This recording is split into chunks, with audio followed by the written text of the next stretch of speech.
Hello, hello. Welcome. Oh, I don't have my watch on. Look at that. No watch today. It must be my birthday. Definitely. Not even looking at the time. Well, anyway, it's 12:30 on July 10th, 2026. Today's day 4,914 days in a row of daily art. Fantastic. Had no idea. On my 51st birthday, it'd be 4,914 days in a row, but you don't really care about that. Maybe you do, and it's cool. Whoa, yeah, I know it's later today, Matthew. It's a late start. I'm being a bit self-conscious about my hair today for some reason. I'm never vain about this, but it's growing out after I shaved it all off. And it's like sticking up like this. Just being funny about it. It's one of those things. Oh, thank you, Matthew. Thank you for that birthday wishes, everyone. It's one of those things where your hair will grow and it's like, oh, it looks pretty good. Then it gets to a stage, it grows a little bit more. You're like, oh, this is kind of terrible. Then it grows more and it's good. And it's always like this back and forth, right? It's at a stage right now where I don't like it too much. I'm just going to let it grow. I want to see what happens. It's been forever since I've had short hair, so I have no idea. Anyway, tangents right away at the very beginning. We're still working on this painting. Getting to it, still have my inspiration of Colleen Berry there because we're talking about hands, and that hand is godlike. It's amazing. I want to talk about color today and my method that I use, and sometimes unconsciously now. There we go. There's the words. Totally do it unconsciously now because, after painting for so many years in a row, it just kind of happens. So when I wrote this down, actually, over here, I have my phone where I wrote this down. I'm like, I had to think about it. How do I mix and match color with the reference that I'm working with? And of course, there's differences between the reference and what you see here, and that's intentional. Definitely intentional. It has the hint of what's there, but not exactness. But we're going to get some exactness today. I'm going to go through my method. For the past several streams, I've been talking more about, I guess, like personal development stuff for artists. Hey, Michael, thank you. Thank you for birthday wishes. So because I've been talking about personal, mental stuff, I guess you could say, what's the right way, terminology to actually say that, where I think individuals are more apt to be accepting of it, because it's interesting. We talk about mental wellness, personal development, and things like this, and people are like, oh no, not my kind of conversation, I'll see you later. And that's okay. It's totally cool. But for a lot of the past streams, I've been talking about that, and now I want to go back to fundamental aspects of art. And one question that I get a lot from artists locally, more than anybody, it's definitely Lifetime. It's live. He's alive. Sort of. Feeling kind of iffy today. Still weird. I don't know what's going on. But it's interesting. I don't get a lot of questions about color, mixing and matching from anybody, not many people from my videos, because I answer all my comments and things like that. I love getting questions and answering them as much as I can. But locally, I get a lot of questions about mixing and matching color from other oil painters. I think it's almost the same for a lot of similar opaque paints. I would use the same process if I was in gouache or if I was in acrylic, probably not watercolor. I have no idea because I don't do watercolor. But we're going to talk about that today while I work on this painting. And the part of the painting that I'm going to move to today is going to be one of the major parts of this painting, which is this hand here, which is a more masculine hand. Yeah, nice talk for today about mixing method. Hopefully, ask a lot of questions if it's not clear, please. Yeah, and hopefully it could be helpful for you. That's the idea. I want to be helpful. Got to be helpful. But I want to work on this masculine hand today, and I came up with some really good words for this, for what I want to do. And it was great because as I was thinking about this masculine hand and the narrative of this image, which we all can read a lot into it, right? This is definitely just two models posing in this way, not an actual situation or anything like that. But it's interesting. So for the painting, I'm going to move to this hand, the masculine hand, in the narrative. And I think how I can use colors to make this hand feel a bit more oppressive is a good word. Like, how do you make something look oppressive in the fundamentals of painting, right? Like, how does that happen? Heavy. I want it to feel heavy and hard. I want it to feel like a rock or something very structurally hard, but also heavy and weighty and a bit oppressive. And as I was thinking about those three words, oppressive, heavy, and hard for this hand, I was thinking about the antonyms, not synonyms, but antonyms for those. So instead of oppressive here, what would be the antonym for oppressive? I'm not certain. Language lesson with Chris. I had the thesaurus up. I do use the thesaurus, definitely. I try to. So the antonym, easy, gentle, kind, nice, instead of oppressive. Yeah, I like that. Gentle is really good. Gentle is a good word for these very feminine hands here. And I was also thinking tension here. Tension, yet gentle maybe for these. So there is some tension there, although this hand is a little flaccid, not very tense. So how can I make the paint look more tense there, more soft, more gentle, light, very opposite of oppressive, heavy, hard.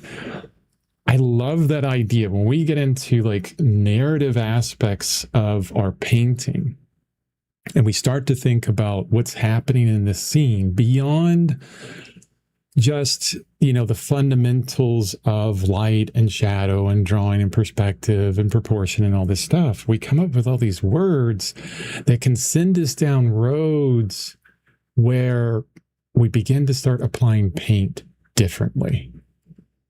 Ways we've never thought we'd ever apply paint. So much fun to think about it in that way.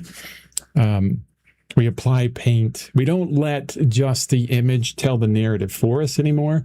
I did that years ago. Most of my paintings were so exact. It looked just like the picture, which was great.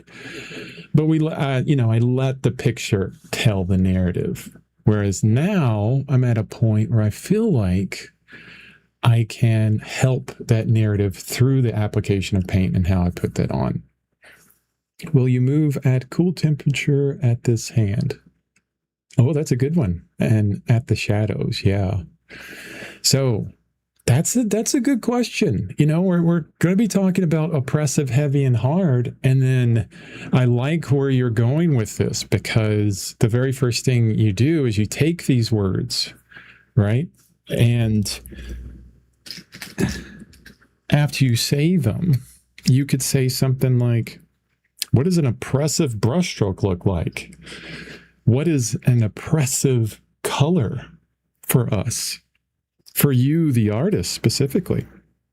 And we're not talking about what does everybody else think an oppressive, heavy, and hard color looks like.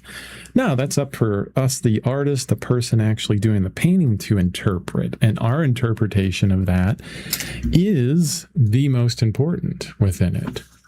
So as we're going through color and color matching and mixing, which I'll do that first because I do want to get close to like the influence of this hand, because if I go to like the blown up version, you can see that hand there, the masculine hand, the difference within it. I mean, you're not seeing the palm, you're seeing the top of the hand. Is that like the terminology? Would it be supine, or I don't know, top of the hand? Let's just say top of the hand. Well, in the top of that hand, you got, just like many masculine hands, you have more veins showing, can't really see here, but more veins, a lot more blue, some alizarin that I see in there, some purples. You know, a lot of these secondary, tertiary colors that are happening within that. And then also, you know, within the fingers, it looks pretty interesting because there's more of a warmth, like a muddy kind of brownish warmth in those fingers compared to maybe a more direct sunlight here. So I can probably use all of the coloration that's in those fingers already to create a more clear separation between, you know, this hand here and these hands here and this hand here. So definitely, I do have some touches of like grays and blues, purples in this hand. But we'll see. We'll see. I do know one thing. Well, no, I don't know. I was going to say when I'm looking at the masculine hand, that I was going to add in a lot more texture. But does that still speak to oppressive, heavy, and hard? Maybe a more blocky nature. The very first thing when I think heavy, hard, and oppressive, especially oppressive and heavy, I'm thinking very, very thick paint, like tremendous impasto. Here you go. Here's the difference between, so we got Winsor Newton Winton in titanium white, Winsor Newton Winton yellow ochre, Winsor Newton Winton. Do I have to say Winsor Newton every time? Probably not. Cadmium red hue. And then Winton ivory black. And then this is Rembrandt ultramarine blue, but this yellow is from Phoenix Artist Oils. And it definitely, look at it, it skins over, it dries really fast for a yellow. Definitely, Phoenix, if you like a faster drying oil, Phoenix Artist Oils definitely dries a lot faster. I have to kind of like mine some oil out of it, you know, and this could be helpful. You see how maybe you see that on screen there. I know that Nikolai Feshin did this a lot, or I heard that Nikolai Feshin did this a lot. I'm not sure how true it is, but he would allow his paint to dry on, you know, his palette before using it intentionally, like dry up a bit and get very chunky. And if you look at his paintings, you can see like there's a lot of chunks of paint in there. We can use that. That's not a bad thing. You know, get some Gamblin paint. It tends to come out chunky sometimes. Like in my experience, Gamblin is really good paint, but yeah, I had some bad experiences with it. That's that kind of chunkiness, oppressive, heavy, hard, you know. Of course, all of my other paints here are still pretty smooth. That's a little bit chunky, just a tiny bit, but the Winsor Newton Winton definitely stays wet a little bit longer than the Phoenix Artist Oils. I think that's because there's trace amounts of solvent in the Phoenix Artist Oils, so small that they don't have to list it on the packaging because of, you know, governmental regulations, which is kind of funny. We won't get into that.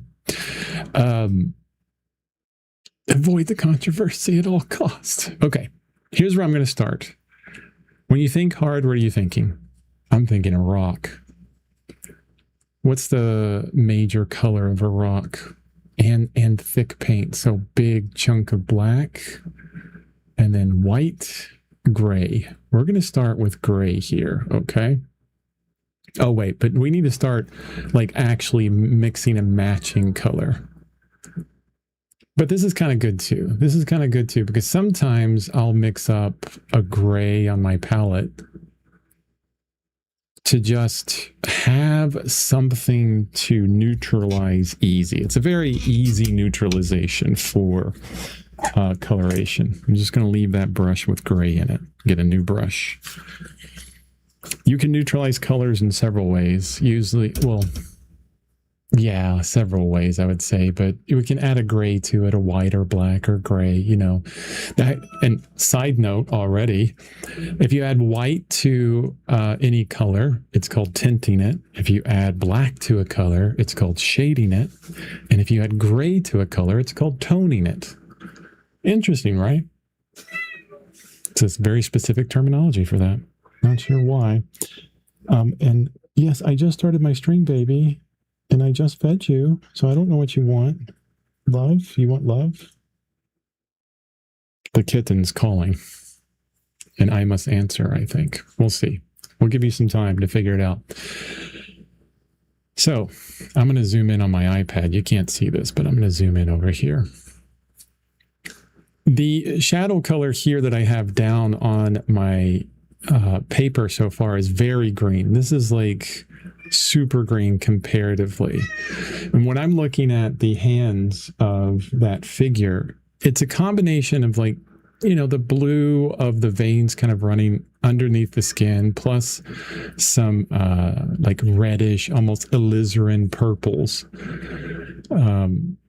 Very on the cool side, but then you add in some of the warmth of the skin itself, of that skin, and it neutralizes all those blues. More of a yellow. You know, you add yellow to purple, which is the opposite of purple, right? The complementary of purple, it's going to gray it out. So that's what I'm thinking as like a general color, right? And that's where I want to start, because when we're dealing with something, let me zoom in real quick.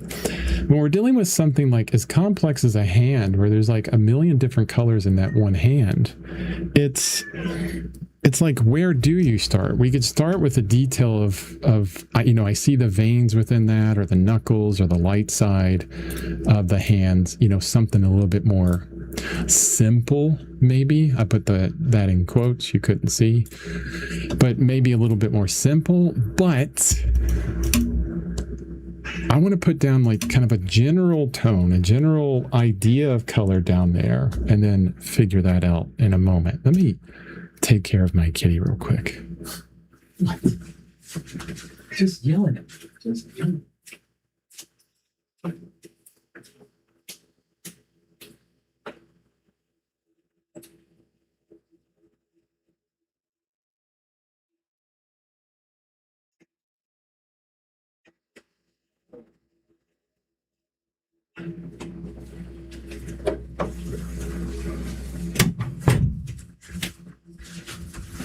Okay, kitten's fixed, I think. I had to close my door because I need to be focused on this. I got my phone in Do Not Disturb as well, so I'm sure other family members are calling or people are texting saying happy birthday, but trying to be focused. So let's get that general idea down. Is it going to be an exact color? No. But one thing I've talked about in a previous stream, yeah, like the cat emoji.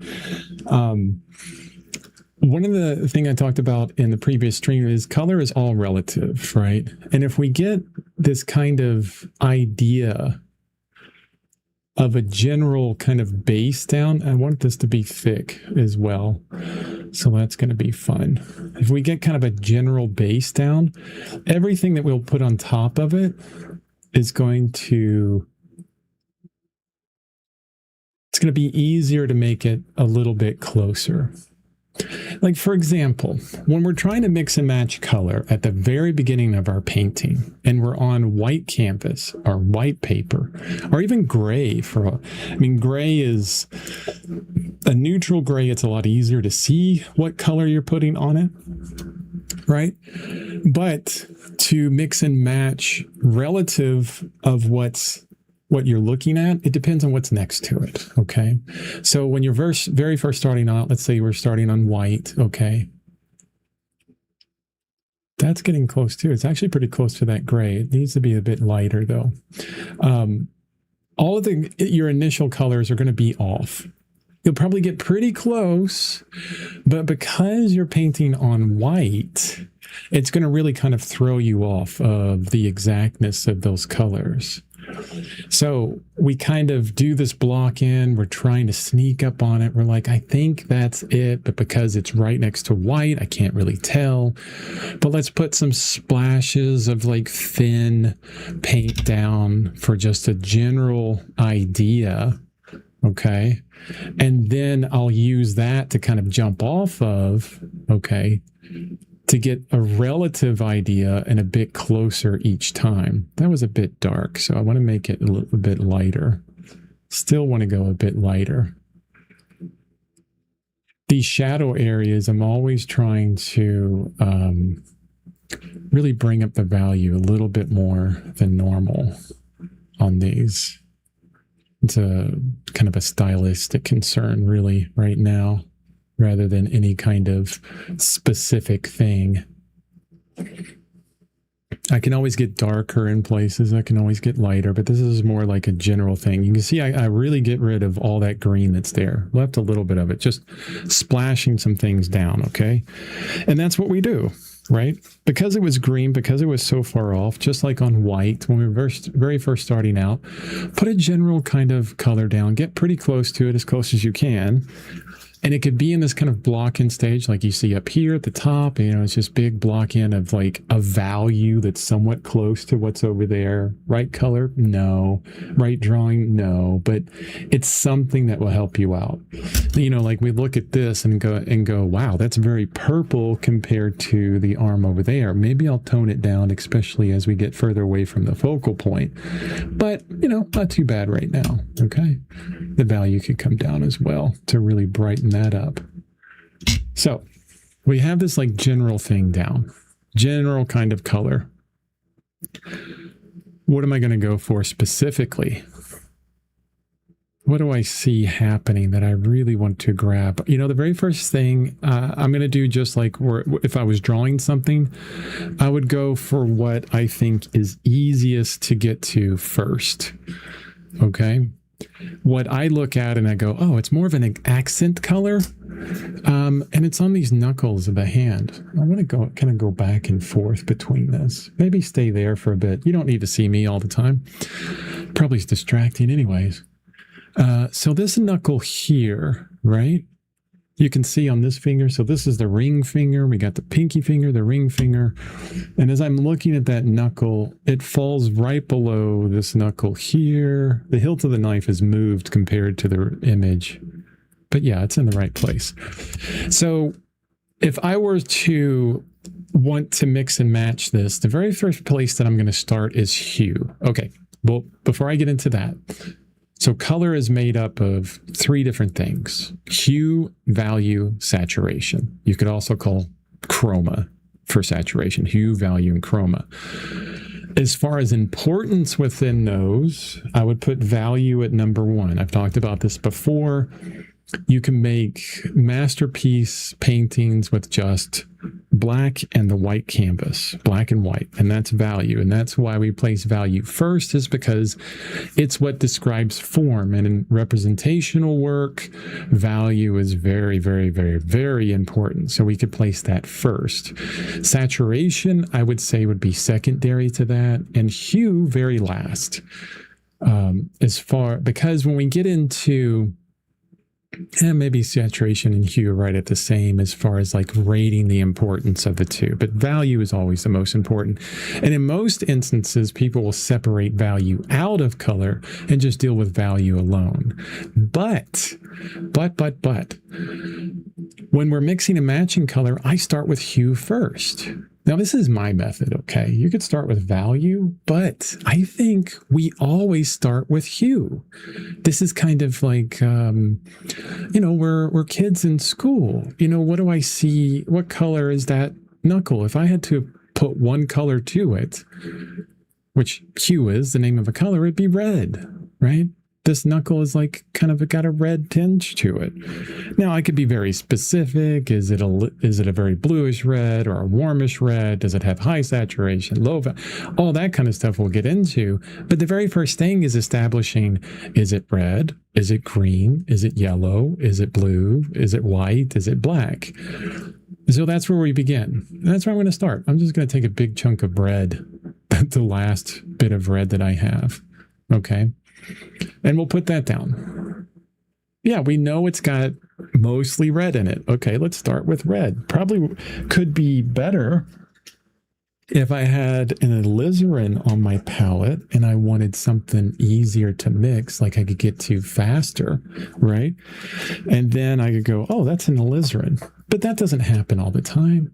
Actually, 99% of the time when we're mixing up color, we'll be like, yeah, it's a reddish, greenish, purplish kind of thing. Maybe it's gray. And when we get into grays, it's like, oh God, I have no idea what color that is because it's so subtle. So subtle, right? Just very subtle differences. Oof, that was the wrong red. I just put out this red, which is a cadmium red light, not a hue. It's got actual cadmium in it. You can see the difference in this red. It will work, but it's a lot brighter. Look how different that is. We'll start there.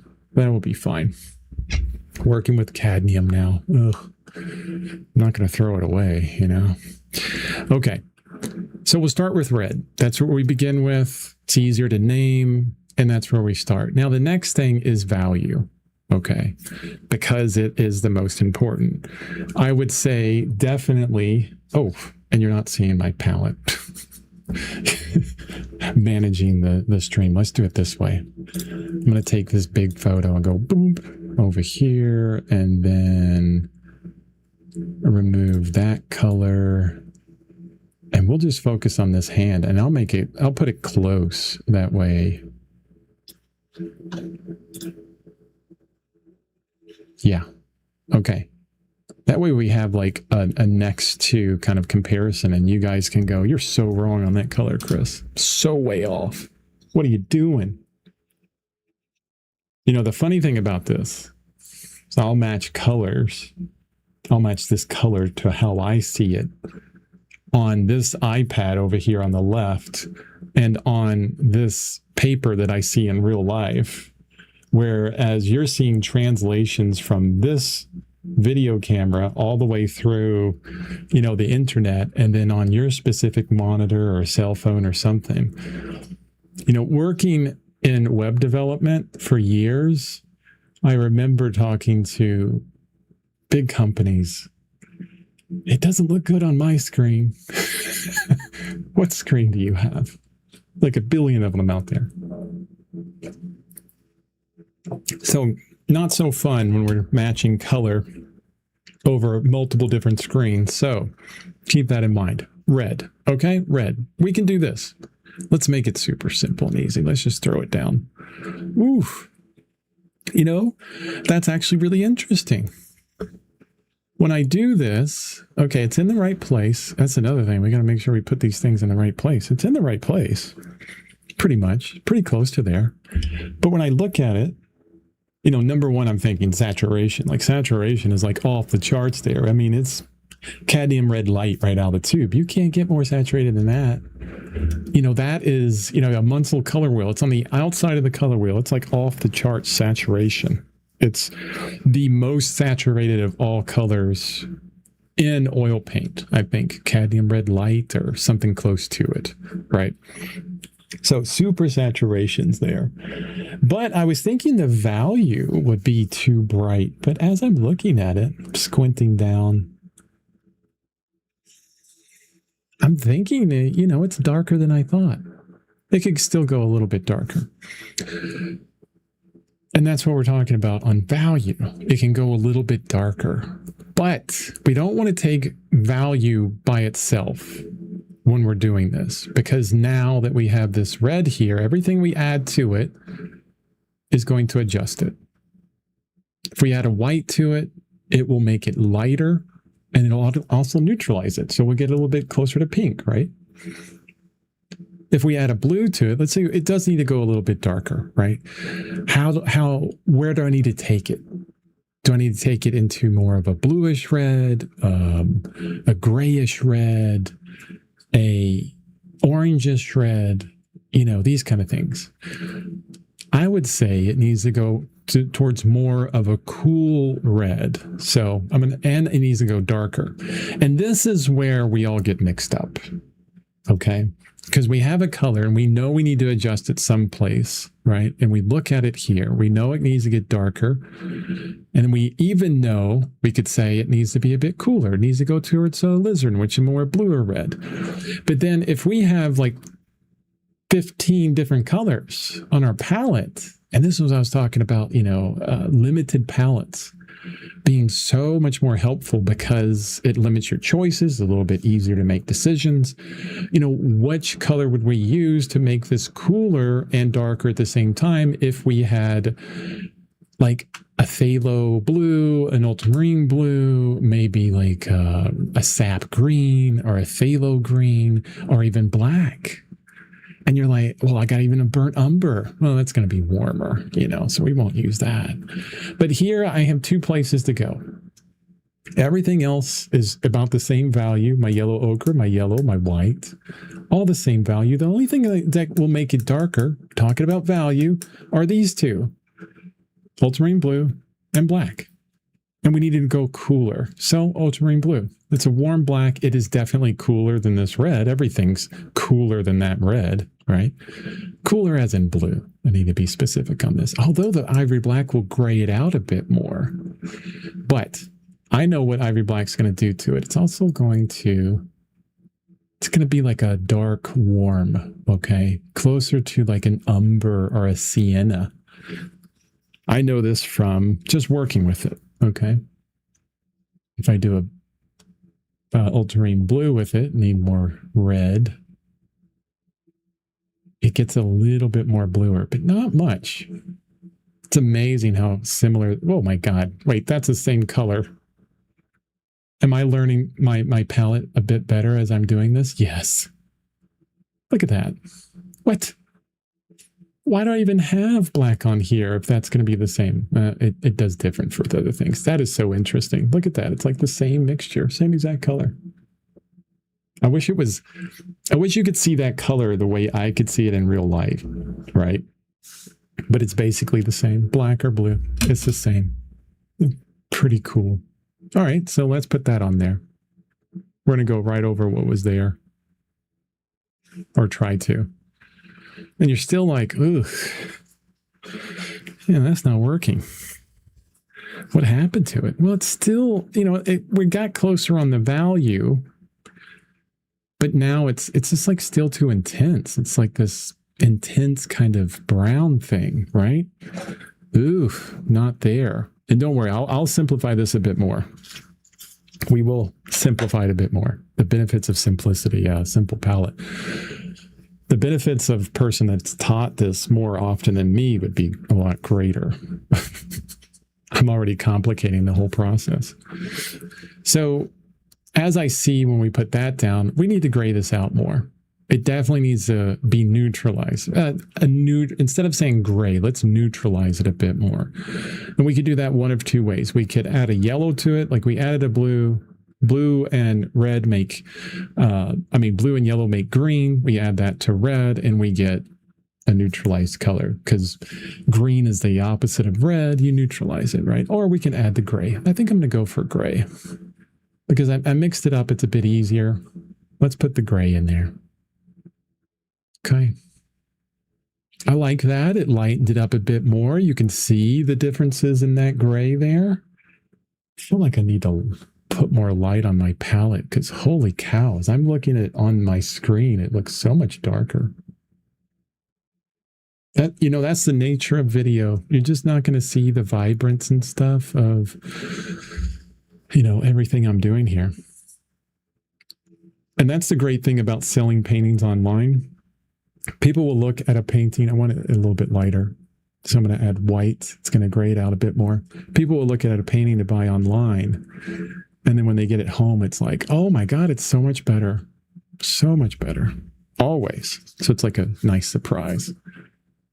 Yeah, anytime you see a painting online and it's blowing you away and it's like so amazing, it's even better in person. Always, always, always, always. Yeah, so that's pretty close. Now, it would be better with an alizarin because the one thing I know about the Zorn palette, even with this blue and that red, with ultramarine blue and red, you cannot get what alizarin does. And the only alizarin I have is an M gram. So you're not seeing this on screen right now. but I just opened my M Graham paint, which is notorious for having a lot more oil within the paint. And I'm cleaning up the top of this tube, which is just a mess. It is just a mess. I hate getting paint all over me. I don't have it on me, so I have to be very careful with this. And if I didn't clean up the top of the tube before squeezing the paint out, it would just run down that palette. It tends to separate a lot. I'm waiting till I get to the bottom of that tube, and I bet you it's probably going to be very stiff paint if it's all at the top, maybe. Anyway, my complaints about M Graham. So the difference between alizarin, now this is going to show really dark on your screen. You probably won't be able to tell. Like, it's so not vibrant on your screen. Oh my God, look, that looks like a sienna more than anything on the screen. I am so unimpressed, man. But if I add a little bit of white to it, you'll see.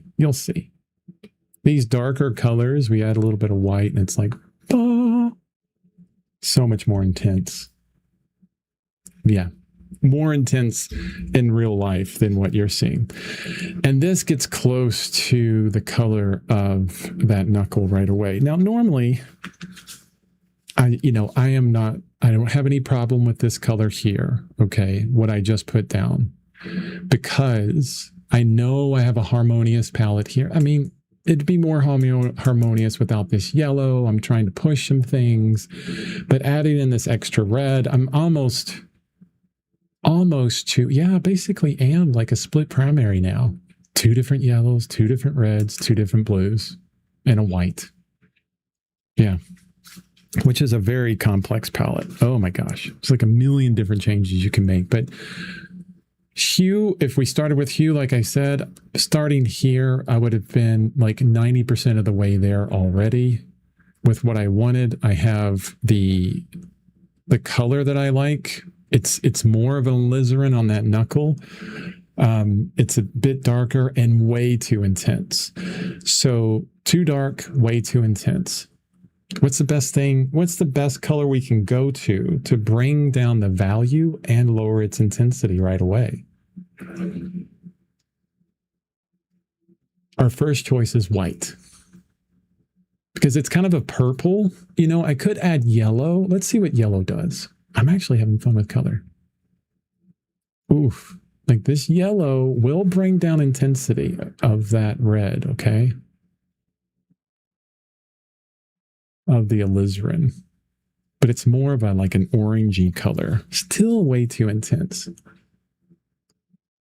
Let's add white to it. See, if I had more colors on my palette, oh my God, see, super intense on there as well, like into this pink. Let's do a yellow ochre, because a yellow ochre's value is a bit lighter. We want to bring up the value on it. Still way too intense. It's one reason why I don't keep alizarin on my palette all the time. It's a beautiful color, fantastic color, but it's, when you're matching with life, it's like you're constantly neutralizing. Like, only in a few places in life does, pure alizarin come out. And I think it's more if you want to intensify something further than normal. My best choice on this, I think, is I'm going to add white and black to it, which is a gray to tone it down, and even more than that. So we're using an M Graham here that has a very high pigment load compared to Winton, which is a student grade. So a lot more of white and black is going to really affect that color. Is that a bad thing? No, it actually can be a good thing. If you want to paint thickly, in some ways, you can use that intentionality.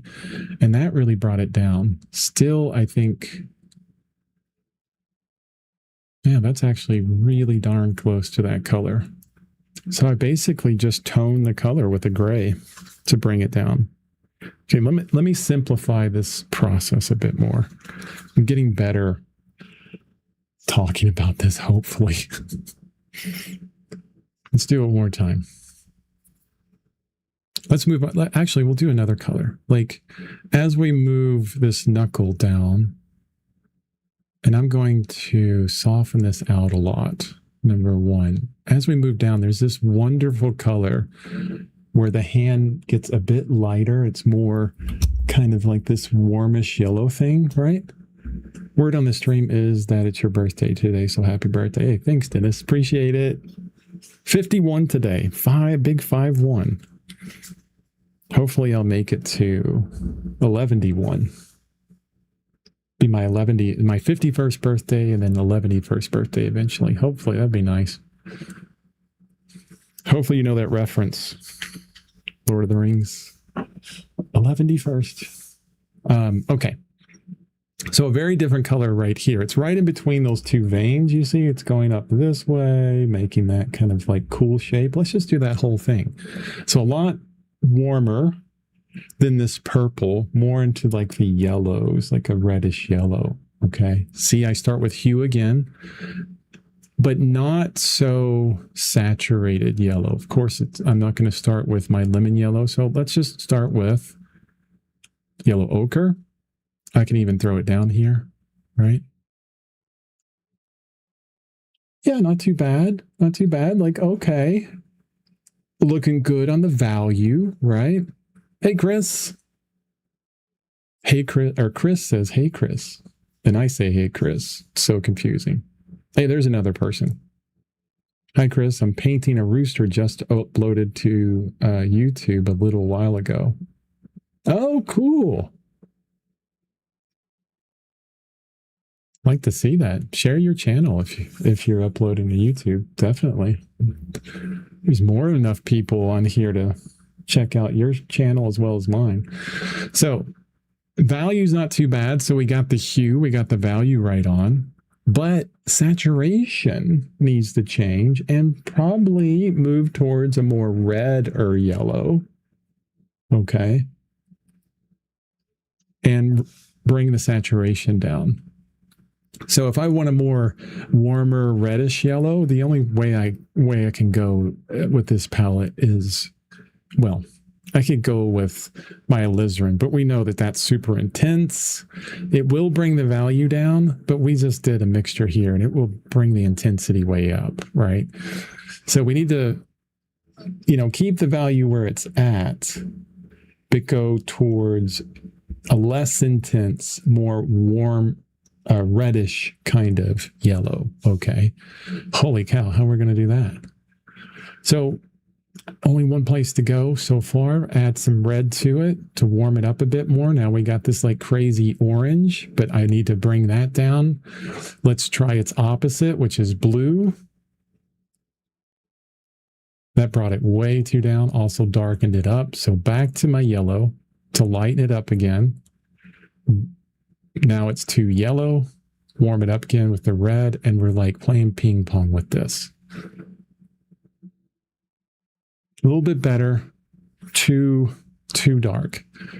Still too intense. Now I need to lighten it up. I'm going to go white. I need to lighten it up and bring the intensity down. White. I think that's going to get us there pretty quickly.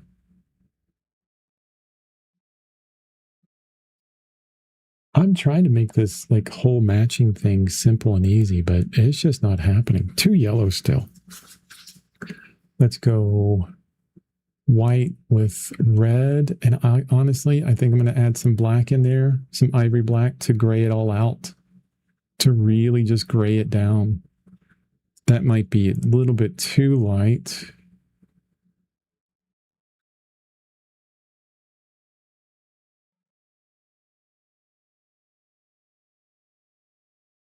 Somewhat better. Somewhat better. No, it's still too yellow. The more I look at it, it's still too yellow. Let's go this way. Let's do something a little bit different here. And I think this might work a bit better. I don't know if you guys noticed, but I'm totally fumbling on this. Like I do all this like so like unintentionally, like just pick the colors as I'm thinking about it. But as I'm trying to like show and teach this, it's just not coming together. I'm going to make it gray. It's a lighter gray. It does have a little bit of alizarin in it, so it's a little bit more warmer red. Okay. Actually, a bit darker. Let's go here with it. And we're going to go right in with that, right on top of what we just put down. It's mixing with that color that we put in there before. And that's closer. Just a gray. Yeah, I'm picking grays to mix. Like some of the hardest things to see and mix. Alizarin, also known as Ali Watch Out. Yellow ochre, aka Old Yellow. That's funny. I think more neutralize. Taking a liking to Williamsburg ochres. Williamsburg has some beautiful paint. I wish they weren't so expensive. But they are. I mean, that's why their paint's so good. They made in Oregon, if you didn't know that. Pretty cool. Okay. Yeah, you're right. Definitely need to be a lot grayer. I'll put that gray down. Or need more neutralize. Yeah, Michael. And that got it right on. But, I really can't tell as well because there's these two veins on either side that are like this bluish color, bluish green. So I'm going to go crazy with it. I'm going to go ultramarine blue with this lemon yellow, which is going to be like this super bright yellow, but I'm going to try and keep it dark. And honestly, I'm going to neutralize it with gray again. I'm going to just jump into this big chunk of gray that I have here because it's a warm gray. Maybe it has a little bit of red in it. We're going to affect a green. Perfect to extra neutralize it. Right there. It's more of a green color. Let's see what it looks like here. Ooh, and I like the darkness of it too. Like we're preparing the shadow side of those veins like instantly. And I'm going to go ahead and draw out, because I like the darkness of that, I'm planning out the drawing out that vein a little bit better. Goes right there. And all the way back. I'm still being very gentle with this. We're thinking about the narrative of this, but still being very gentle with the paint. I think I need thicker paint, but it's okay because I'm also thinking about color. You guys have maybe experienced this. You do, and I know musicians talk about this, where they'll play a song or something just naturally without thinking about it, but then as soon as you ask them exact specifics about it and they have to think about it, it's kind of like they're stumbling through it because it was something that was so natural. That's what I'm feeling like right now. So the lighter side of those veins, I'm just going to lighten it up with white. Why? Because still gray, still going into grays. It needs to be lighter, white. If I needed to intensify that green, probably, and make it lighter, the lemon yellow would be the next way to try, or the white with yellow. But to always think about white and black as colors and what they actually do with the color that you're adding into it as well, because they are colors. A lot of times we mistake them as not colors and just these kind of values that are used to only neutralize and to lighten up and to darken up things. But even when I say that, to me, you're saying value and color. Value and saturation, like all of them. All right, so because I'm adding this surrounding green around it, greenish, bluish, grayish, this color that we just put down, see how that really changes? It's a bit more intense. The drawing on that is not so good. That needs to change a little bit. Not so good on the drawing.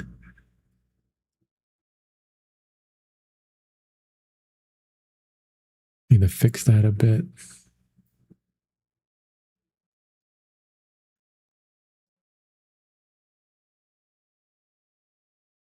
Okay, better. Still using the same brush. I haven't moved away from this brush. We're in grays. We're in Grayville. Graytown is here. Do I need to clean out this brush every single time? No, I'm still working. This is a bluish gray. This is a reddish gray. This is a very yellowish gray, right? I mean, all I can do is just, if I mix all these together around with each other, is just harmonize everything all into one. Just very subtle changes. I'm sure there's some artists out there to be like, no, because grays are so subtle, you have to keep them separate, blah, blah, blah, blah. But no, I'm not going to separate my brushes out or clean my brushes out between each one. I want to add a little bit of nuance around this knuckle and bring down some of the shape of it.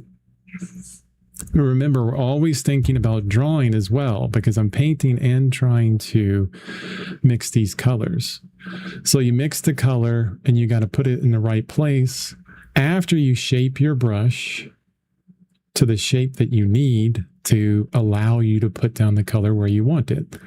It's always part of the game. Always have to think about that. I want a very, very grayish purple, which I think is going to be here, right at the top of this knuckle. It needs to be darker. Let's go into black.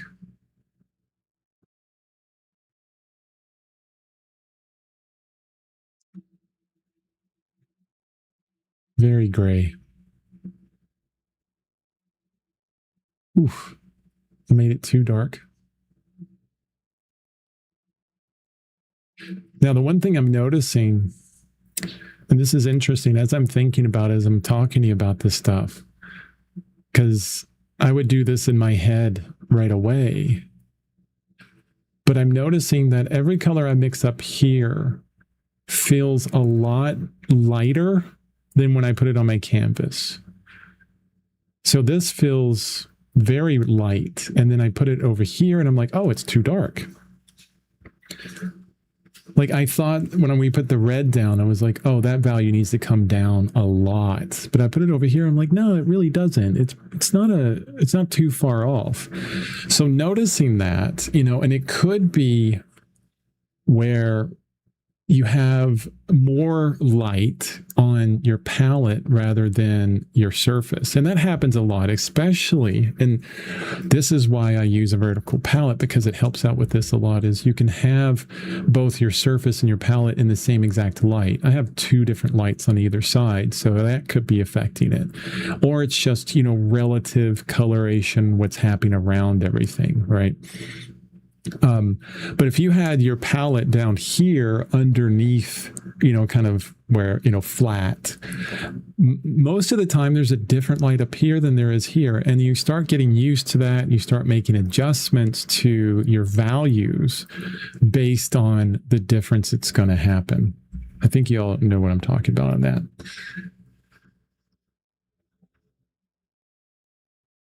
Oh, thanks for subscribing. Oh, you already got a subscription. That's cool. Titanium white. Yeah. Chris, you should have used an oil paint called Skin Color. Right. Oh, that always messes with me. Like I could complain for days about the skin tone paint that's out there. It's always Caucasian, which is... Let me go back to this view.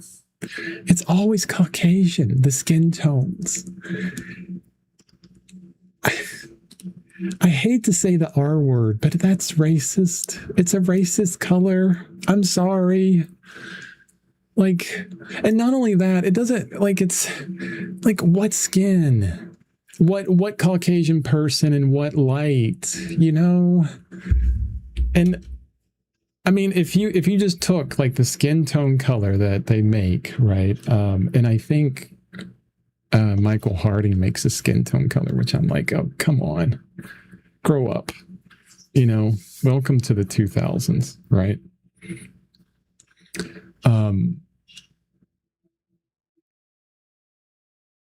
If you took that skin color and you just used it throughout your painting, and this is what we don't do. Unless you like painting mannequins. And I see artists that do this. They're not looking. They're not looking at actual human, even Caucasian skin tone, which I love so much. And when you look at this person's hand, when you look at that hand, you see the blues in there. You see the veins, right? We see that. We see the alizarin in the knuckles. We see the blue and the greens in the veins. We see like the reflected oranges. And when you make a really hard fist, like you really clenching your fist, like your knuckles will pop out white on, Caucasian skin, and then you'll get some yellows within that too. I mean, you got the entirety of all primaries in there. And yet, what I'll see artists do is they're thinking two things only. Artists in general. I'm complaining about no one out there, okay? Right, color is so relative. But I've seen some artists and they love doing this. They'll mix up some kind of color. Let's mix up some BS Caucasian skin tone, which is going to be, yellow ochre, a little bit of red, and of course some white to make this kind of pale, kind of pinkish hue, that we associate with Caucasian people. Right? Maybe something like that. I had some paint in my brush, so it's not as clean, but that's okay. That's fine. And then, it'll be so smoothed out, like this perfectly, like we're painting a wall kind of thing, right? This is what we don't ever want to do. We have our perfect mixture. It's like a can of paint at the hardware store that had to make sure that it was shaken up just perfectly so there's no streaks in it or anything. Okay, and then we'll start painting. We got our hue, we got our saturation, everything else is value. This is what you don't do ever. This is if you're being lazy. Oh, I'm using some bad words. I'm sorry. I'm using some harsh language here. And we just start painting. We're like, oh, okay, it needs to be lighter. I'll use white. And then we'll blend it out perfectly. Make it very light. And then, I need more of my skin tone color. Let me mix it up again, right? I'll just pull some out of the tube. And for this one down here, because we're going into shadow, let's make it darker. So I'm going to add some black to make it darker. Then it gets lighter like your highlight. And I see a little bit of saturation next to that light. So we put that there. I'm being a jerk. And that's how we do our entire painting. No. If you're painting a mannequin at like a department store, which are not even, I don't even think most places use mannequins that have natural skin tones anymore for this specific reason, right? They're usually like you go into Target or something in America, Target, right? All the mannequins are like titanium white. Or jet black, just black or white. Or you'll see them blue and green and red or some fun color, something like that. Because they're like, back in the day, we did Caucasian everything. Now we're a little bit more intelligent, okay? And when you do this, when you're just, when you're not looking at the color and you're just making this kind of value transition, it's unnatural, and it's like you're falling asleep. Yes, you're looking at value. You're definitely looking at value, but you're not really you're not looking at all the details and like really enjoying the beauty of humans, the gorgeousness within that. And you're also not very brave. We have to be more brave. Like if we look at this arm here, like right on the edge where my finger is, that is gray. That is a gray right there, okay? That's not a skin tone. Look how like warm my skin is compared to that arm there. it's in shadow, blue light. There's probably the gray background behind these models or underneath these models was reflecting up into that. Like it's closer to like just black and white, maybe a tiny bit of yellow ochre in there, just gray. But when we think about this idea of painting gray on a human body, it's like, no, we can't do that. Look at Rubens, it's all these crazy colors. There's gray in there too, right? But no, we got to think about it more. We have to look more. We have to look more specifically. We have to enjoy what we're seeing and actually translate what we're seeing. We have to turn our brain on, get a little bit more brave, and see all those differences. Okay? I'm going to blame the other person online for sending me down that rabbit hole of complaining. I want this stream to be very positive. Like everything I do is really positive, but some things just get me. I'm like, oh, come on. You could do so much better. And I'm not going to, there's a few artists that I've seen that paint, they're rendering that eye just perfectly and down the cheek, with this 2 hairbrush, and it's just simple value changes, right? Or they'll mix up the palette and it's like you got 10 different mixtures right up here and it goes from darker skin tone to lighter skin tone and then all through the values. And they just dip into that throughout the whole painting, throughout the entirety of the whole figure. It's like, let me mix up all of my skin tone mixtures and then dip into each of those. And it's just still a value change. You're not looking. Wake up, look, think.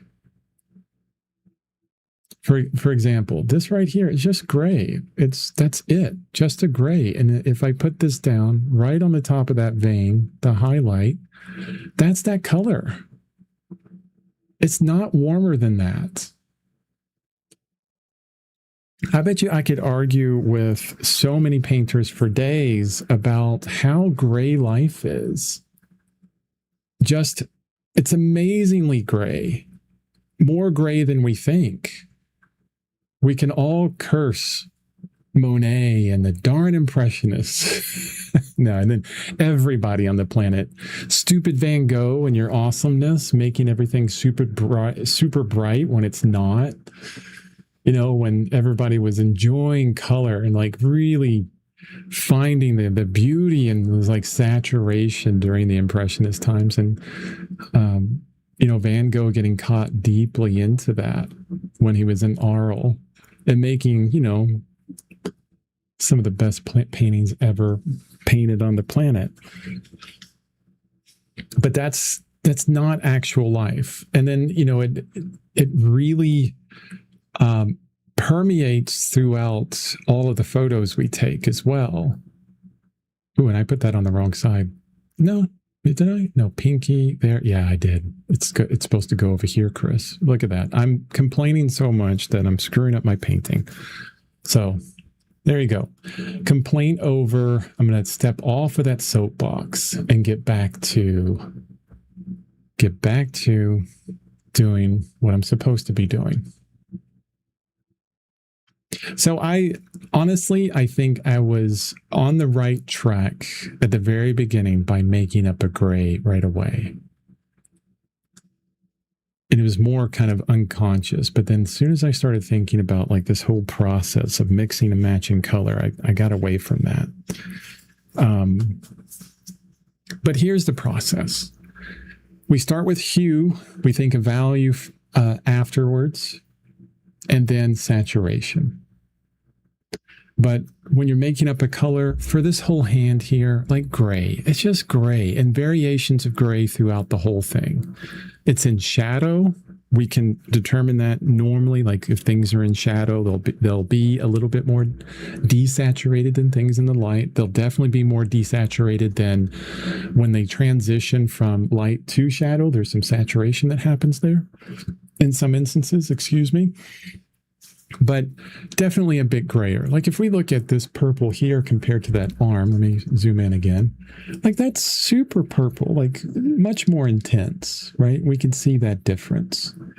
But I looked at that arm initially and I'm thinking, oh, it's got like this kind of purplish thing to it. So I'll put the hue down of this kind of purple.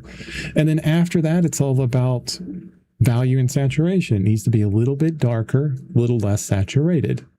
What is the one color on my palette that will bring that value of that purple down and desaturate it? Well, there's not really one because, well, we could do black. There you go. That will always bring saturation down and make things darker. So there you go. That would do it. Yeah.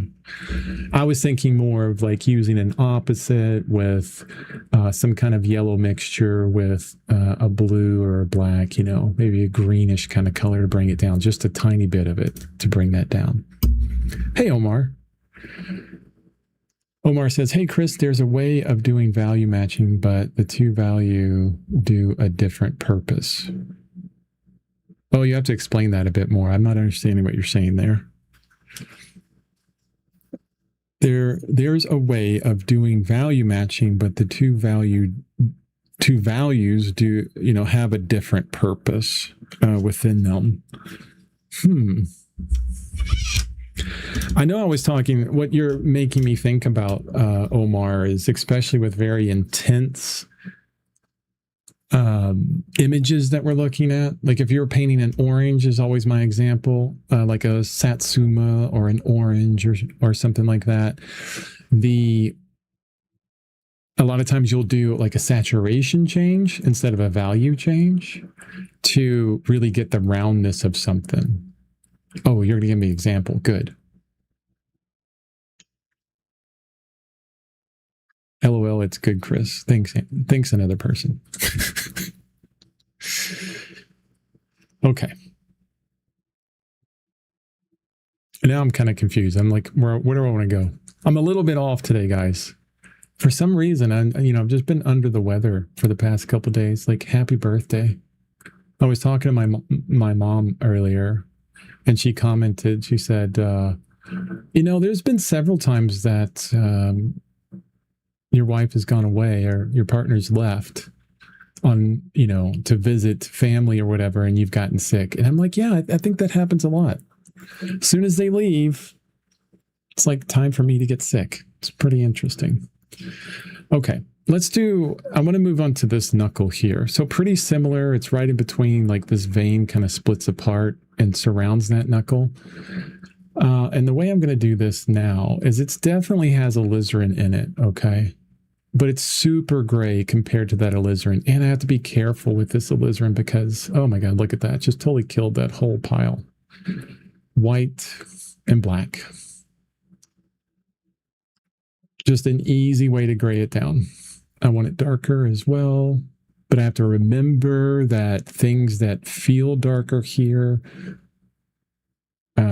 or feel lighter here are a little bit darker on there. So let's see where this is. Yeah, not too bad. Could be a little bit more saturated, a little bit darker. So it was right on that. I think one of the best things you can do when you're matching color, well, two things I'll say here. Put it down on your canvas. So you can do like a little touch and go, oh, okay, that's getting there. And then continue mixing, right? So check it relative to where it's at. Relative to, on your canvas. And my drawing is off here. So that needs to be up there. This needs to be down here. So definitely test it on your canvas. And the other thing is to understand that when you're matching color, that it's relative. It's all relative. And if you know that for a fact, don't be so hard on ourselves when the first time we put it down, it isn't exactly where we need to be. There's always kind of like this, I'm sneaking up on it moment. We do a block in to get some relative things down and then we improve, right?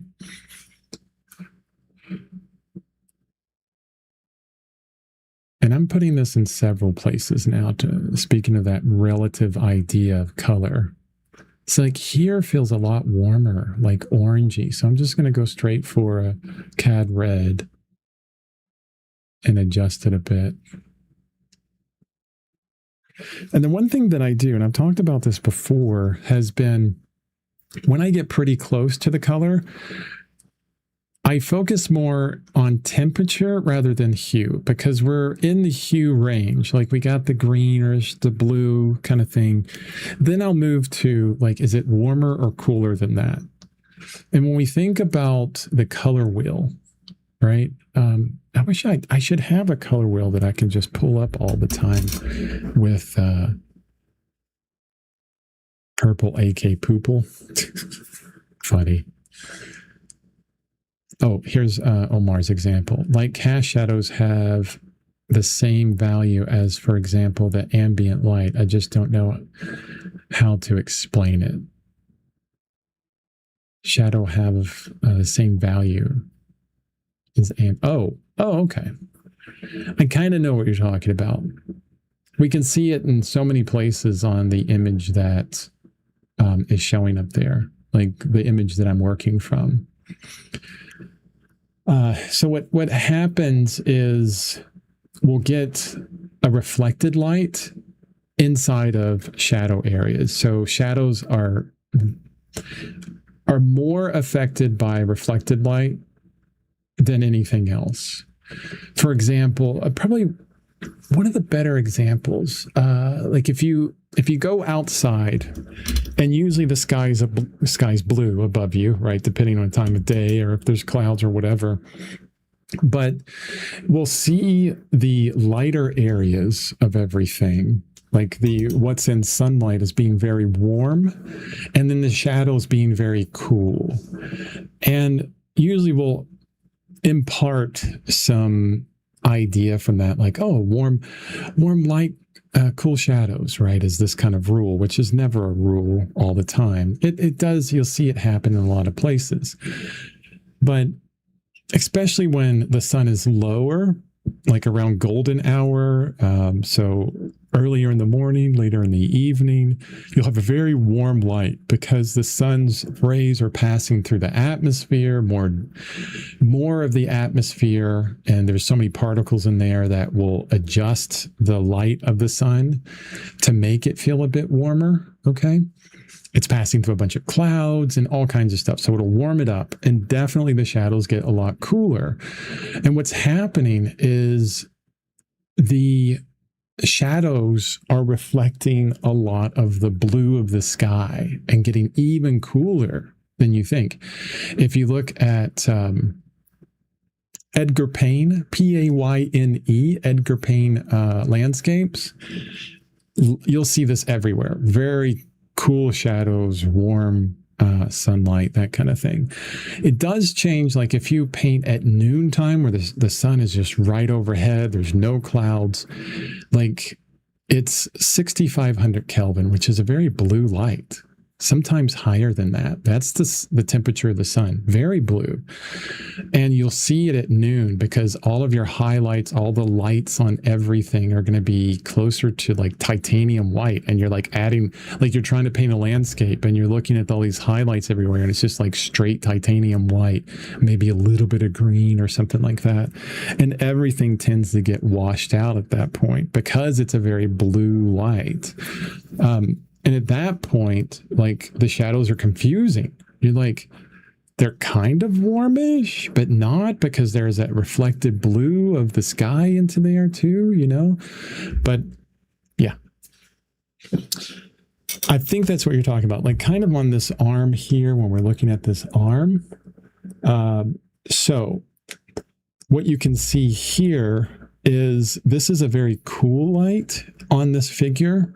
Closer to blue, like a bluish light, maybe, I don't know, 5,200, 5,500 Kelvin or something like that. And as we're transitioning into the shadow side, it gets a little bit more intense. Can you see that? Let me point it out with my, right on the edge, it gets a little bit more intense. I see that. Then we get into that terminator of the shadow. This the darkest area of the shadow is right there, and it runs down the arm. Okay. and then it lightens up again. We have a difference in value, but that's cooler. It's very cool. I mean, look at the person behind and their warmer skin compared to that. It's very cool. And because I know where these people were, they're actually in a room that has sunlight streaming in through a window, and it's either white or gray walls. I'm guessing the floor is very similar in color, grayish, so that gray is reflecting up from the floor into that shadow area. So it gets a bit more cool in some ways. You can see it like, let's do it this way. As I'm talking about this, the best way to see this is if I bring it up in Photoshop and share my screen. Because there's a couple places on here on the back of the more female figure that I want you to see. And it actually is going to help me understand some things better as well. Okay, I should be on my screen. Yep. I had to show infinity there for a moment. Let's zoom way in. So here's what we're going to do. I'm going to go on to this layer. Oh, no, not that layer. Let's make a brand new layer. I'm going to get out my brush. Oh, that's a really huge brush. Let's make it smaller. And if I do this, like I'm going to sample, it gets a little bit warmer here. I'm going to sample here. Let's do it. I want to do a harder brush. I love doing this in Photoshop or any kind of like program where you can sample. It's not exact, but it'll give you an easier interpretation of what's happening. Darker. There's that cool core shadow I was talking about. Watch, we're going to get a little bit cooler here. A little bit cooler, a little bit lighter. Boom. Wow. That really got lighter there. But see, I can break down these color shapes. Oops, too far. Where, go here. Okay. And then I can pick this color. See where this lands here on the color picker? It's like close to white. Where on the left side of our color picker here is nothing but grays. Like it's as gray as we can get. On the right side is as saturated as we can get. At the top is as light as we can get, and at the bottom as dark as we can get. So it has everything. Hue, saturation, color, all within that. We're in the red tones. We're in reds, right? But very, very unsaturated, close to white. Now, if I select from here to here, it's going to get more saturated. That dot moves to the right, gets a little bit more saturated. Still pretty far into gray. As I click through this, as I move from the light to the halftones into the shadow, you'll see that this dot will get more saturated. It's going to go to the right and down. So darker and further to the right, darker, a little bit further to the right, darker, a little bit further to the right, and then, ooh, straight down on that one. We're getting cooler again. Oh, back to cooler, lighter, and pretty much the same. You saw that? Like it made this path of going this way and down. Bit more saturated and then back to gray. So seeing that like within the shadow here, how we get like this understanding of lighter, darker. Saturation actually stays pretty much the same, actually. I thought it would be change in saturation, like a little bit more blue. Like it feels bluer to me, like cooler. But I love this like little moment where we dip further into saturation and then back into the white of the light and then quickly into saturation there before we're out. I want to show you a different part of this image where we can see some big differences within this. Right here. So here we have the scapula. So this is the top of the scapula here. This is the edge of the scapula. You can see it's making this very particular line. It connects up here with the chromium process, and there's all kinds of muscles over this in a lot of ways. But we have like the fall off of this light. And then I don't know if you see it, but there's all this green within here. Okay. We're going to do the same thing. So what I do is pick up a brush. I'm going to get a little bit smaller. I'm going to sample and then make a mark, sample, make a mark, sample, mark as I go down. Here it feels more saturated, more into the warmer saturation. So as we get into shadow, it gets a little bit darker, a little bit more greenish color.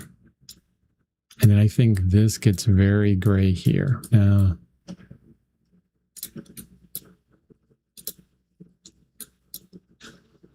and I am showing my screen, right? Yeah, I should be showing my screen. Okay. You can see all the different kind of transitions in here. And we're like the way I paint things, the way I like to paint stuff. Let me go back to my color picker. Like all these colors in here, yeah, they're grayish. And this, like we're not up here in greens within the gray because it's this is pretty intense. It'll be a warm kind of gray that's here. I feel green, and I'm going to say green when I paint this. All this here, I'm really going to push it. Like this fingernail, definitely purple, right? Comparatively. But you can see the change within here. Scapula, then we fall off. We get much more intense and darker. Like we're in the very middle of this color picker now here. Intense and dark. And then we'll go back to gray. Lighter and gray. See, it moves lighter to gray. Intense to gray. You see that movement? I love those movements within it. But when we're thinking about shadow shapes, when we're thinking about what's happening within the shadow, when we think about how this form transitions, this is what I'm going to say about how it transitions. Let me make this even smaller.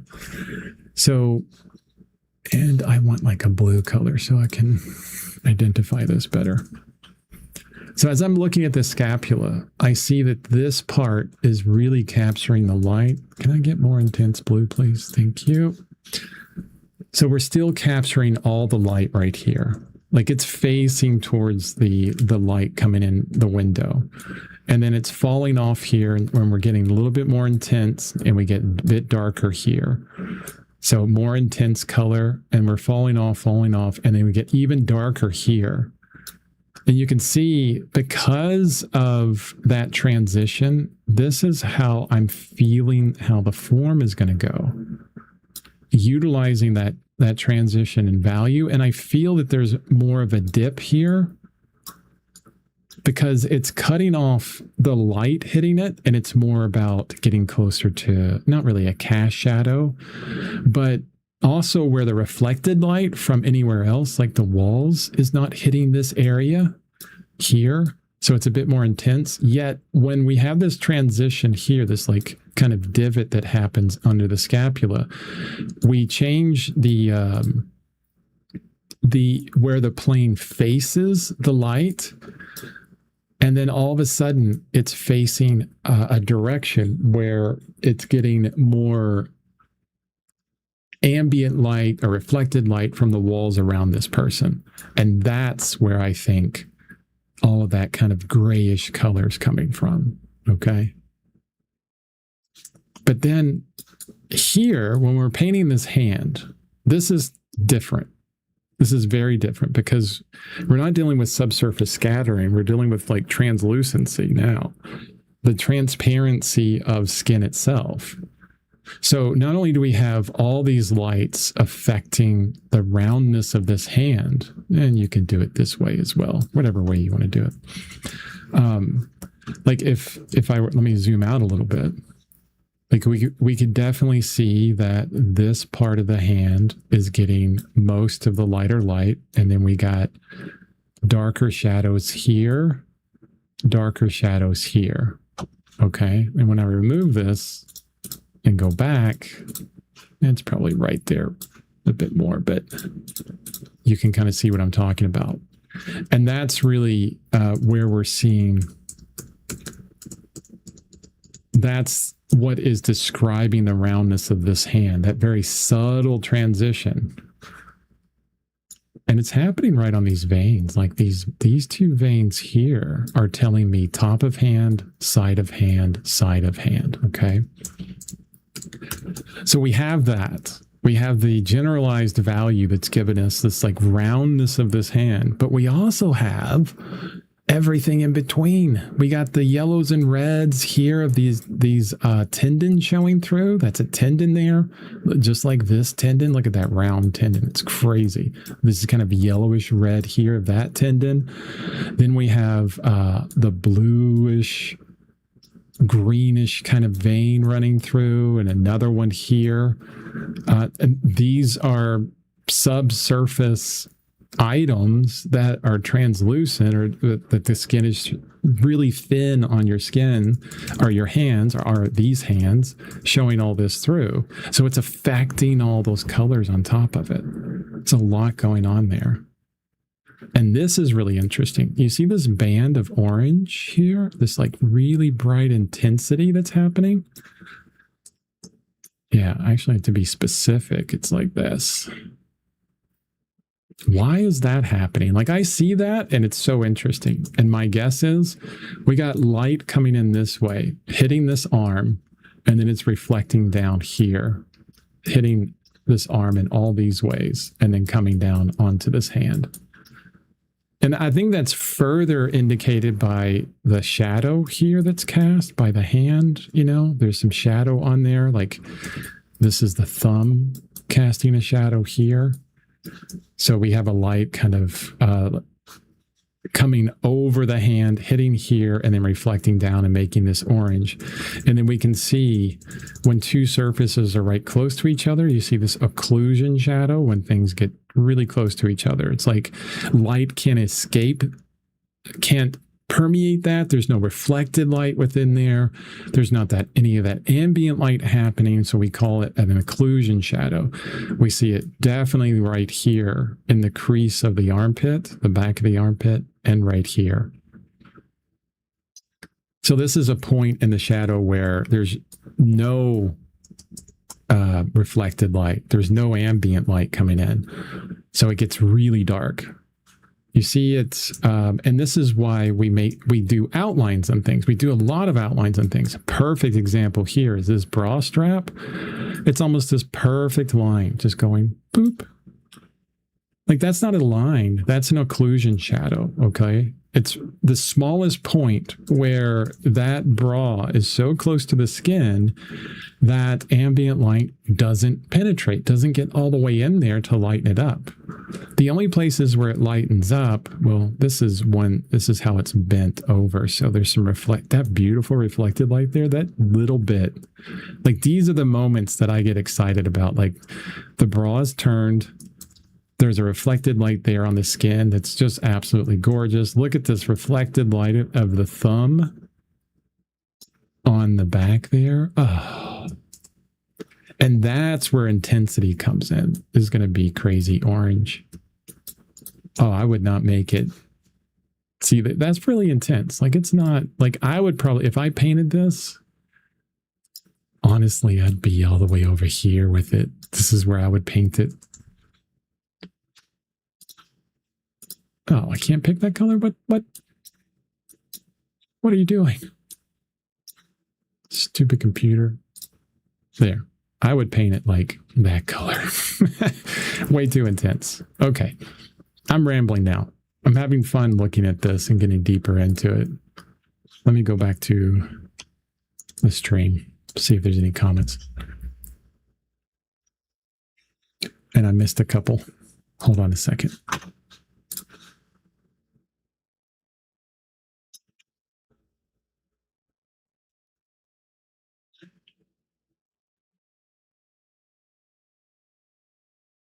Color is relative. Yep, totally. There's so much more to just color. Yes. Hey, Chris, there's a way of doing value matching, but the two values do a different purpose. Oh, no, I'm way back. Oh, like the color value of the edge of a scapula is like the other edges.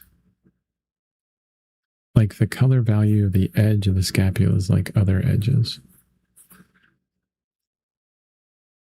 And the greenish color besides the scapula, like other greenish color on the hand. Yeah. Yeah, like an ambient shadow color, definitely. Yeah, because we get when we're talking about like those color changes, they can get really confusing and different. I mean, and it's like I was talking about the difference in the hand, like that shadow side of the scapula. Like if I was going to, let's go on this, let's continue on to this tangent a little bit, because I think this is really cool. On my painting, like this part of the scapula here. So, and I'm going to get a warmer gray color. Okay. Just real quick. This isn't going to be super exact, but close enough. And I do want to think about the drawing when I do this as well. So this is the dark side of the scapula here. Let's warm it up a little bit more. I really want to kind of push some of these colors anyways. That's too dark, Chris. Come on. Come on, get it faster. You got this.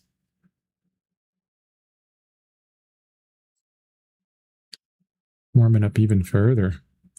Like I want like a sienna here.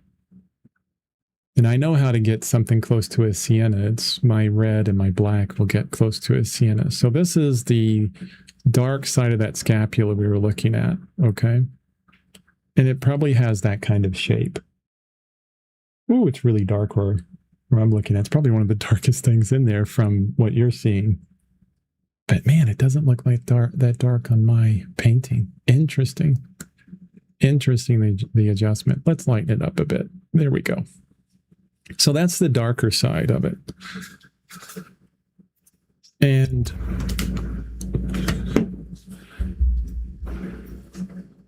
the other part, I'm going to dip down into our skin tone, stupid skin tone color down here, because it's actually going to help me in this one little instance. No, I want it warmer. So right here on the edge, this is right before, no, even warmer still. Come on, warmer. Thank you.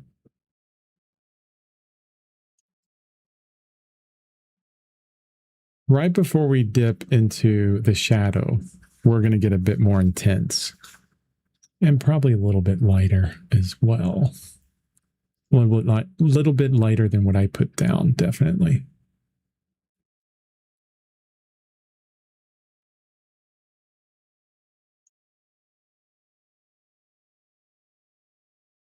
I'm not going to bother with blending those yet. I like the separation of this. So it's bright, like that's the paper. And then we transition a little bit warmer, like you'll see a little bit warmer right before we go into shadow on almost every form here. You'll see that. Now, this is a particular lighting scenario. It's sunlight hitting the body, right? So we'll see that, but it depends on what light it is too. So in this instance, that's what we're seeing.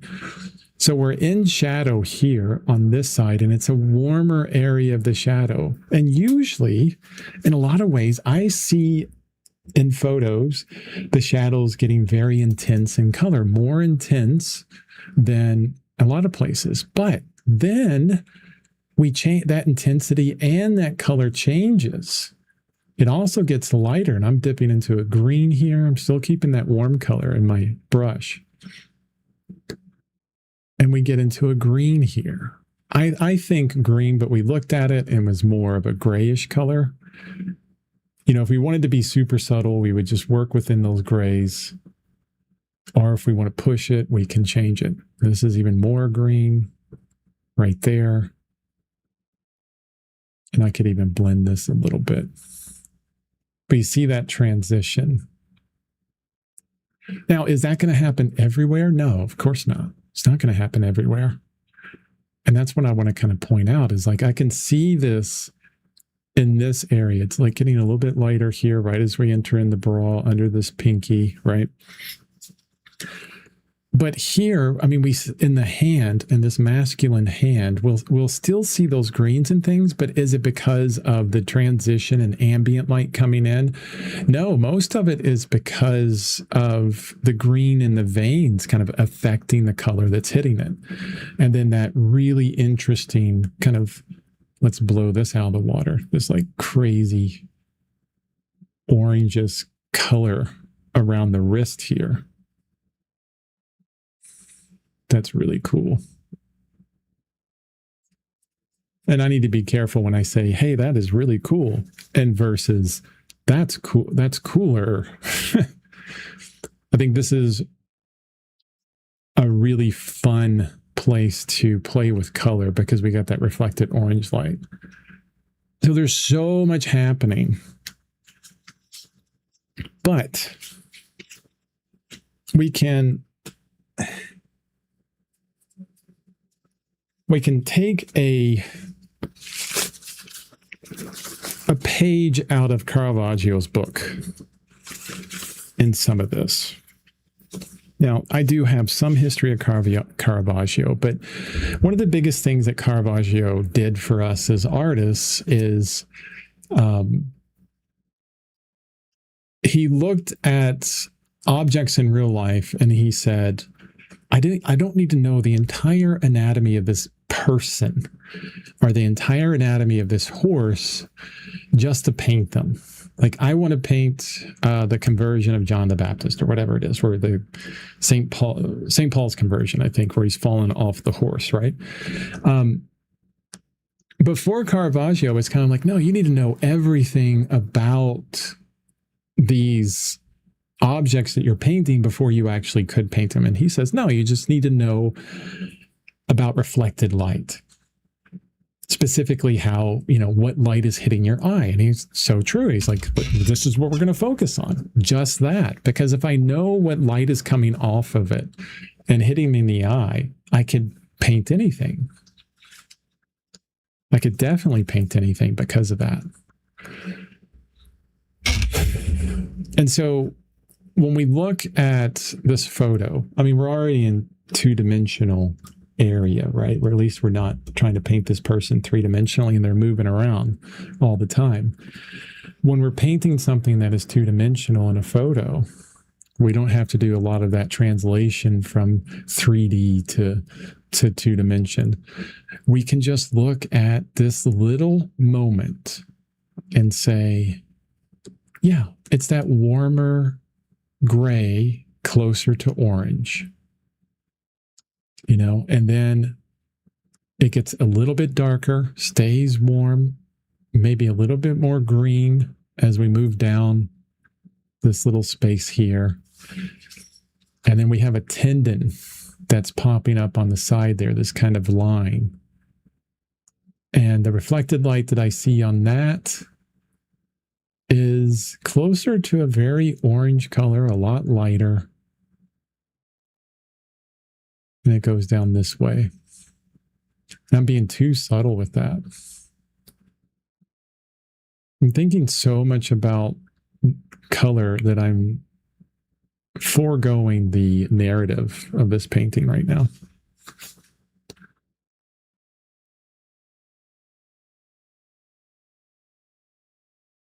So to move through it, let's go through it one more time to move through it. And maybe I want to pick a part that would make it more easy to describe a process to move through this that we can utilize in almost every painting we do.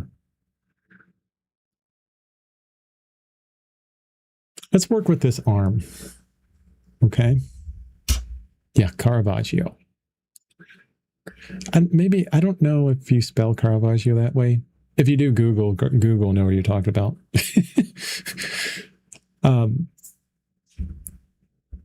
Yeah, Caravaggio. Okay. So one thing we can notice right away with this arm, and let's do this. Let's do like a direct comparison. Let's like cheat on stream. I'm going to put it right there. Like, you can see the size of that arm is much different. Let's even change my image so it's pretty much the same size. And then we can laugh at how bad my drawing is too. Oh no, it kind of meets up. Meets up sort of close. Could be better, Chris. Could be a lot better on that drawing. I'm just going to stop watching your stream unless you get better. Definitely. So what we can see right away, this purple, way too intense purple compared to that. And then this color here is warm. Yes. It's light, but not as light as that as well. So lighten this up, maybe cool it off a bit. The value isn't too bad on this purple, but it definitely needs to be neutralized. And we need to have that nice separation of, this darker line here and then the lighter reflected light. Okay. We know what we need to do. So best thing we can do is get close to where we're at. We know that purple is too intense. I'm going to make up a gray right away, and I'm going to kind of mix into all this area here. It's going to make a good gray. We're doing a lot of mud anyways. Mud. I keep using that word after we started talking about it. What is mud? Mud is a very neutralized color. It's our browns. It's our grayish kind of colors, right? The one colors that it's very difficult for us to name because they're into those tertiaries and quadruple mixtures of colors. So a very kind of gray color. And then we're gonna tap it in there to see where it's at. Okay, I see you. So not too bad, pretty close to the purple that's already there, a little bit warmer, a little bit grayer. Yeah. All right, well, let's make it a little bit darker. Keep the grayness of it so we can get that terminator of the shadow. The terminator of the shadow, like Arnold Schwarzenegger, is right where it gets a bit darker, right? Right before all that reflected light comes in. So I'm going to add just a little bit of black to just darken it up. Simple, easy. Because we want it to stay gray right there. So that's why black is helpful. Yeah. You see how we grade that out right away? Pretty helpful. Of course, there's a nicer transition we can make between there and the lighter side. Okay. And we know that we saw that before. It got a little bit more intense. So we need a color that's lighter than this, a lot lighter than this, and more intense. Intense how? Lighter and more warmer, I would say. So warmer into the yellower warms. Okay, so somewhere around there with just a hint of reddish color into it. And we're right here on our palette. We can see the differences between those two colors on our palette, right? It's like we paint the painting here first. So if I want a smoother transition, these two colors right next to each other are a little bit harsh. So let's bring this value down a little bit. Let's do yellow ochre, black, and a little red to keep it real warm, but bring it down with the black. I just put the red in there to really fight the neutralization of that black. You see that? Now those values are a lot closer. Maybe too close. Let's bring it back a bit with white. And then we can transition. We can choose to blend this more if we want, or just transition it easily like that. Now, the next thing I see with this is that lighter area needs to be a lot lighter. Oof. I want a cleaner white, and all my white is mixed in with something. So let me get some more white.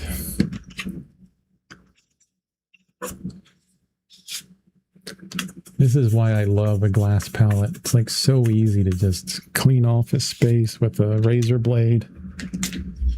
I'm almost done with this this tube of white here. Oop. I think I might do multiple streams or multiple times when we talk about color, just to get better at finding that language to talk about it better. So difficult. 2 G's in Caravaggio. Nice. Thank you.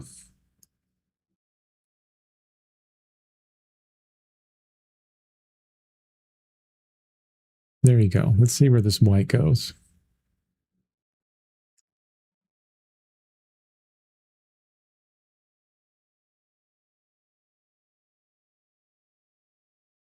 Now, as far as comparison, that's pretty close, right? I mean, we're dealing with something that's super bright here. You see, that's titanium white straight on the canvas. You see how gray that looks compared to that? Depends on the camera, depends on everything else. When I'm looking at it in real life versus my iPad, it's pretty darn close. Now we could go in here and soften this up a bit if we wanted to as well to help with that transition.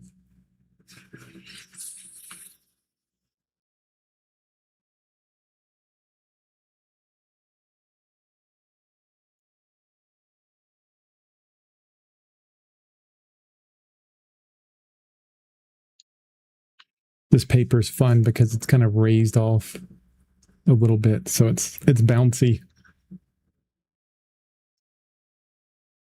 It's kind of like canvas. It's got that bounciness to it.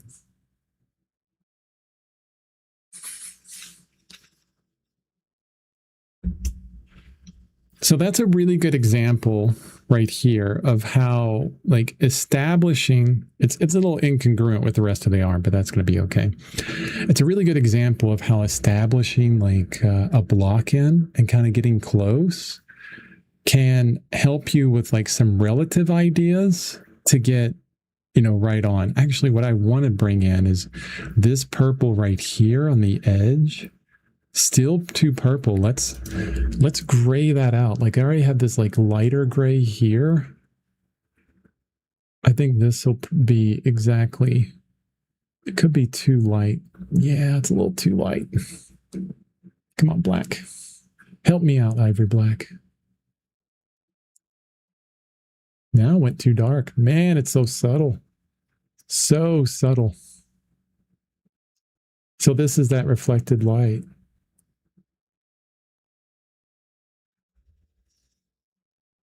Yeah, it's really hitting it there. Now, without like blending all that in, I think you can see how the colors are getting really close there. I could even move it right on top of it.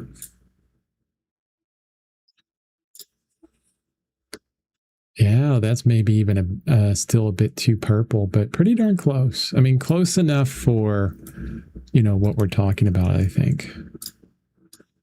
I'll move this back over here. No, we were doing it on this side for right now.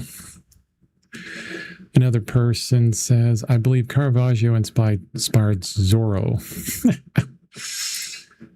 It could be. I mean, considering, Caravaggio did kill a guy in a sword fight, so. It doesn't sound like it's far from the truth.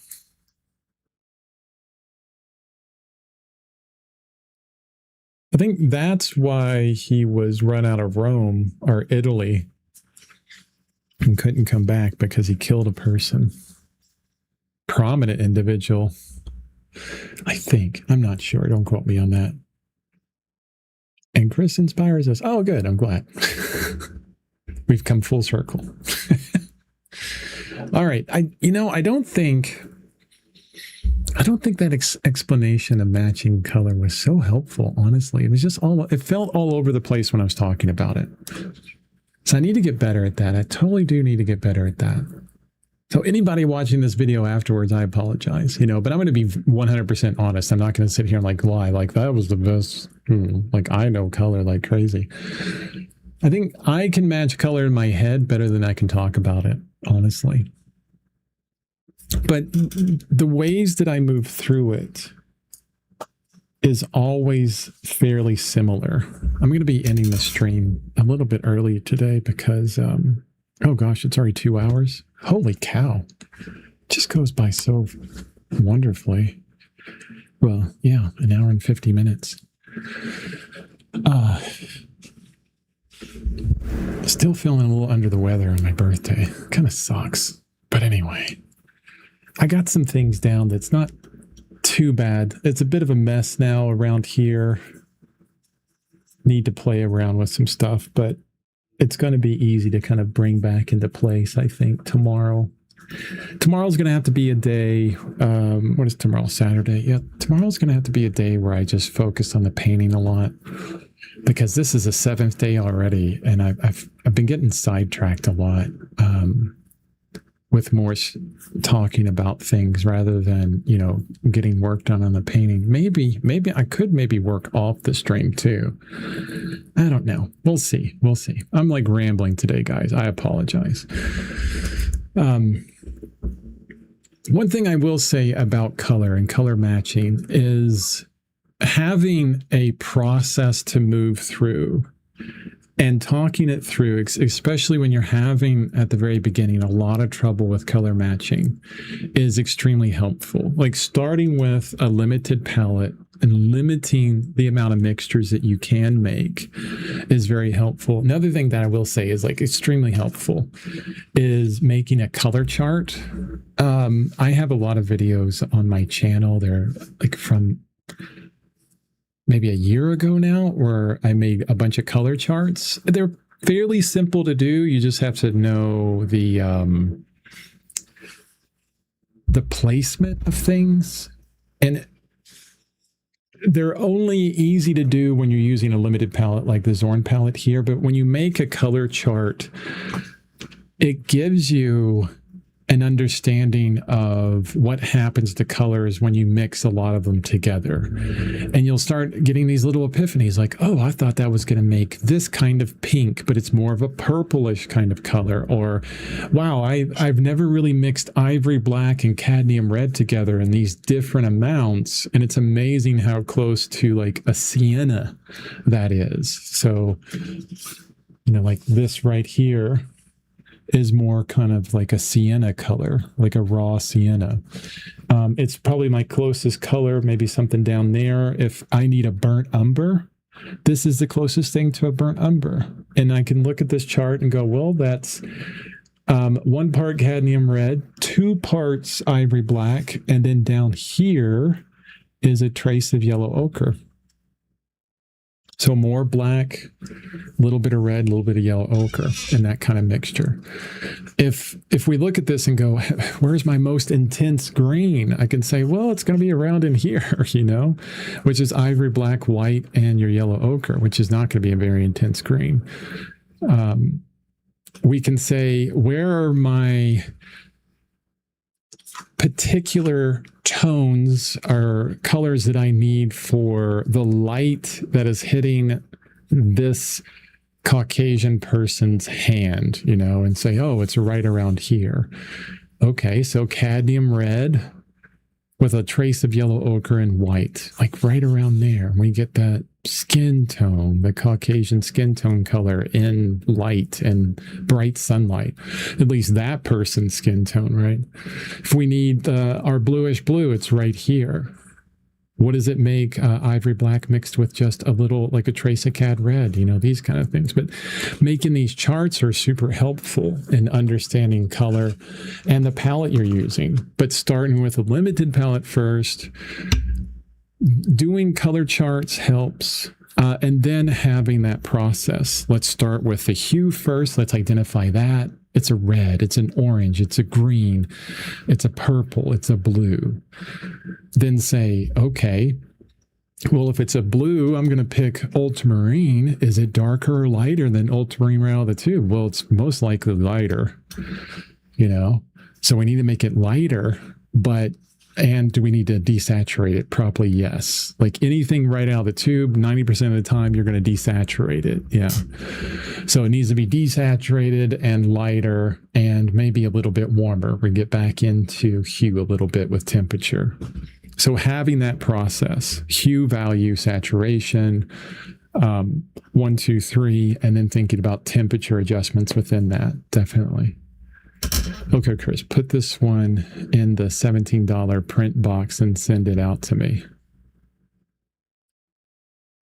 I don't understand.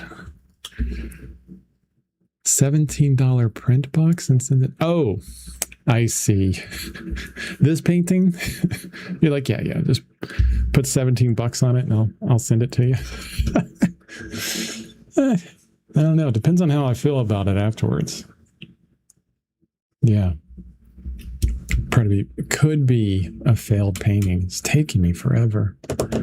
I have noticed that doing these streams, even though I love doing it so much, and like I feel like this integrated environment with like deeply thinking about my own artwork, the paintings are taking longer. But I think the fulfillment and the purpose that is behind the painting is getting even deeper, which is nice.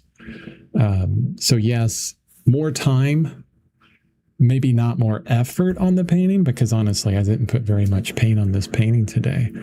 And I'm feeling a little bit bad about that because I'm always about production. And I think it's okay because I have to really kind of remind myself that this is a bit more fulfilling. And yeah, I have a ton of fun with it. So with all that said and all my rambling done today, probably not the best stream today, guys. Happy birthday, Chris. Oh, it could be better. Totally could be better. Happy birthday, Chris. I was also under the weather yesterday. Stuffy nose, sneezing, yuck. I'm better now. Take a lot of vitamin C. Oh, yeah. It sounds a little bit like allergies, too. Just sneezing and runny nose coming on you right away. No, I don't know what it is for me. Like, well, I knew it was on Tuesday evening. I ate something bad, and I won't describe what happened there, but you guys can imagine. So Tuesday, Wednesday, yesterday feeling good, but then today I wake up and I'm like, went on a walk. I love my walks in the morning. I do like a jog or a walk. Exercise is so important. Gets the brain functioning, blood moving, and then jumping into this. It's fantastic. But today I was like, I think I can make it back home. I'm not sure, just on a simple walk. So I laid down for a bit. That's why I started so late. But anyway, enough complaints, enough of that. We're moving along on this. Tomorrow is going to be like, hey, I'm painting and we're just going to chat. Okay. It's just going to be painting mainly, getting stuff done and really focusing and talking about the decisions I'm making while I'm doing it. I think that's going to be very helpful. Yeah. So I'll see you then. Thank you guys so much. I appreciate you for showing up. Have a wonderful rest of your Friday. And I'm just going to relax for the rest of my birthday. I'm going to eat right and relax. Have a great day, guys. Thank you so much. Bye-bye.